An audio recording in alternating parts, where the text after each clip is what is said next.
Some dangers look like fire, some look like smoke, some come with alarms, sirens, warnings, people running, but this danger looked beautiful. It glowed blue in the dark, and because it looked so strange, people touched it. They shared it. They took it home. They showed it to their families. They had no idea they were holding one of the most dangerous materials in the city. This is the story of Goiânia and the glowing powder that poisoned a city. In September of 1987, in Goiânia, Brazil, two men entered an abandoned medical building. The place had once been used for cancer treatment, but now it was empty, forgotten, broken, left behind. Inside that building, there was an old radiotherapy machine. To most people, it would have looked like junk. Heavy metal, old parts, something that no longer mattered.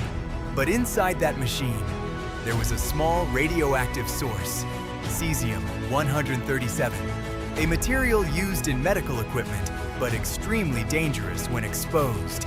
The men did not know that. They were not looking for radiation. They were looking for scrap metal, something they could sell, something useful, something worth a little money. So they began taking the machine apart, piece by piece, metal by metal, part by part. And eventually, they reached the part that should never have been opened.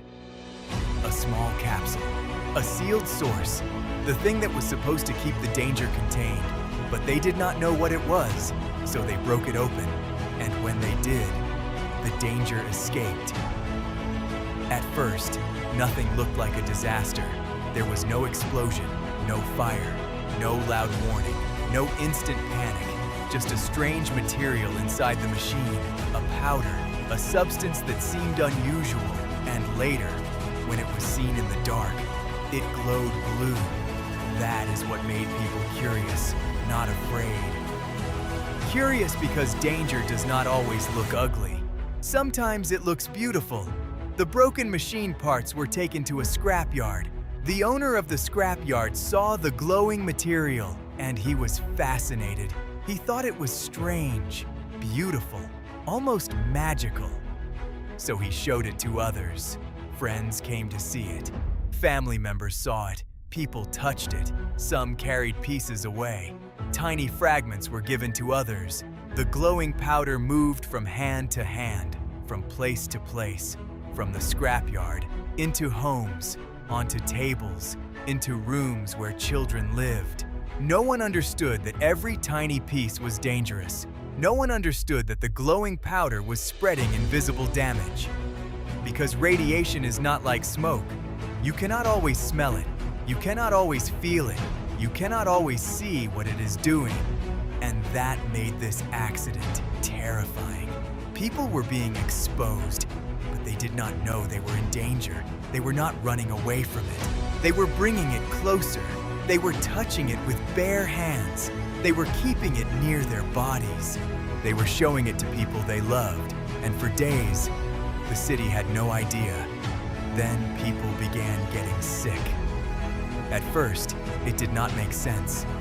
Nausea, dizziness, weakness, burns on the skin, strange symptoms.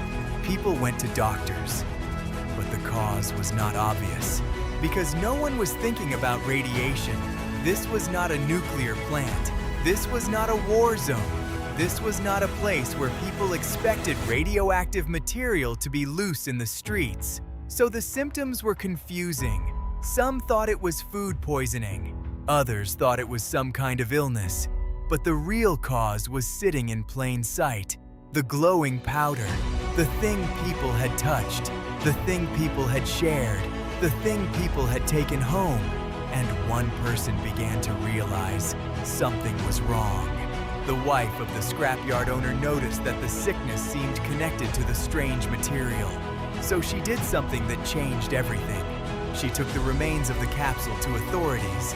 She did not fully understand what she was carrying, but she understood enough to know that it was dangerous. And when experts finally examined it, they realized the truth. This was not harmless scrap. This was not a strange decoration. This was not magic. It was radioactive cesium, and it had already spread.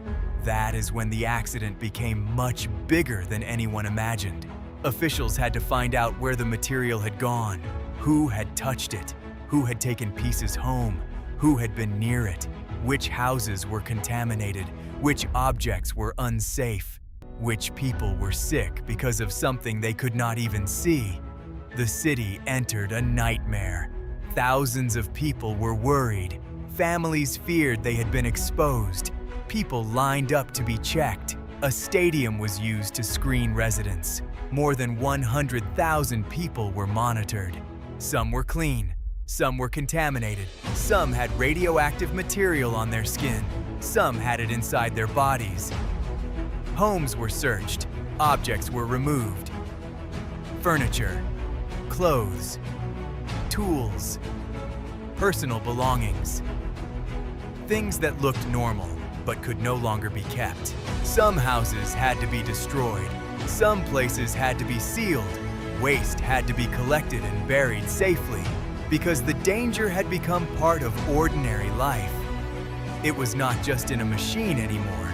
It was in homes, on objects, on hands, on floors, in places people thought were safe. That is what makes this story so hard to believe. The disaster did not spread because people were careless in a way they understood. It spread because they had no idea what they were dealing with.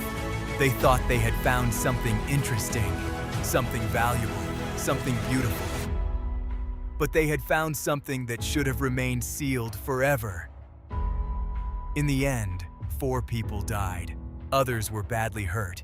Hundreds were contaminated, and an entire city was forced to face a kind of fear most people never experience.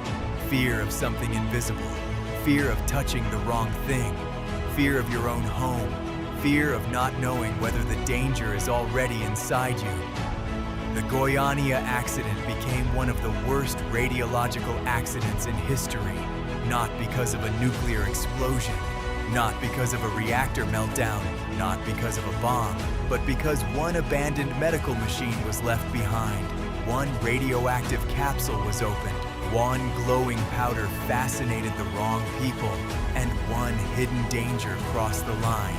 That is the part that belongs in the line files. Because the scariest disasters are not always the loudest. Sometimes they begin quietly, inside an empty building, inside an old machine, inside a small capsule that no one should have opened. And sometimes, the danger does not look like death. It glows. It attracts people. It makes them come closer. That is what happened in Goiânia. A forgotten machine became scrap. Scrap became curiosity. Curiosity became contamination. And contamination became a citywide emergency. The glowing powder looked beautiful, but it was never beautiful. It was a warning no one knew how to read, and by the time people understood what it was, it had already touched too many lives.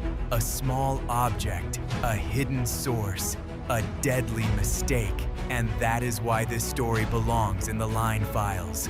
Subscribe for more true stories drawn in simple lines.